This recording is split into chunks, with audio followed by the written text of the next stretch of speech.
మరి మంత్రి గారు మెడికల్ కాలేజెస్ గురించి మాట్లాడుతూ ఉన్నారు.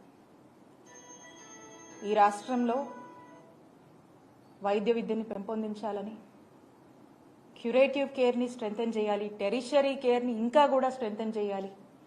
ఈ రాష్ట్రంలోని ప్రజలు ఏ ఆరోగ్య పరిస్థితి వచ్చినా ఇతర రాష్ట్రాలకు వెళ్లకుండా ఇక్కడే ఒక మంచి వైద్య సేవలు అందించాలి అంటే వైద్య విద్యను మనము పెంపొందించాలి, వైద్య విద్యను మనము స్ట్రెంథెన్ చేయాలి అనే ఒక గొప్ప ఆలోచనతో ప్రతి జిల్లాకి ఒక మెడికల్ కాలేజెస్ని తీసుకురావాలనేటువంటి ఒక గొప్ప ఆలోచన చేసి మొట్టమొదటిసారిగా ఈ రాష్ట్ర చరిత్రలో 17 కొత్త గవర్నమెంట్ మెడికల్ కాలేజెస్ని మన రాష్ట్రానికి తీసుకురావాలనేటువంటి ఒక గొప్ప ఆలోచన సుమారు 8,500 కోట్ల ఖర్చుతో ఈ మెడికల్ కాలేజెస్ని తీసుకురావాలని చెప్పి శ్రీకారం చుట్టినటువంటి ఘనత జగన్మోహన్ రెడ్డి గారికే దక్కుతుంది.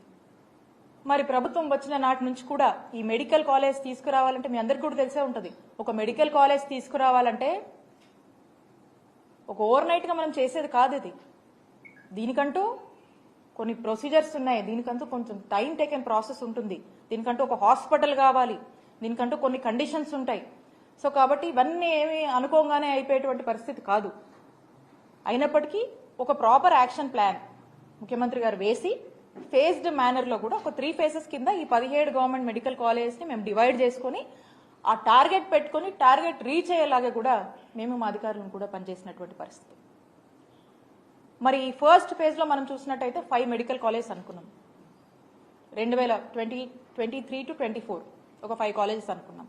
ఆ 5 కాలేజెస్ ఏవైతే ఏం చేశామో దాని తగ్గట్టుగా ఆ 5 కాలేజెస్ని తీసుకొచ్చాము, ఇనాగరేట్ చేశాము, ప్రారంభించాము, ఒక బ్యాచ్ కూడా అయిపోయింది. ఆ నెక్స్ట్ ఫేజ్ సెకండ్ ఫేజ్ ఏదైతే ఉందో ఇది 24 to 25 ఈ బ్యాచ్ అంటే రేపు ఆగస్ట్ సెప్టెంబర్లో ప్రారంభం అవ్వాల్సినటువంటి పరిస్థితి.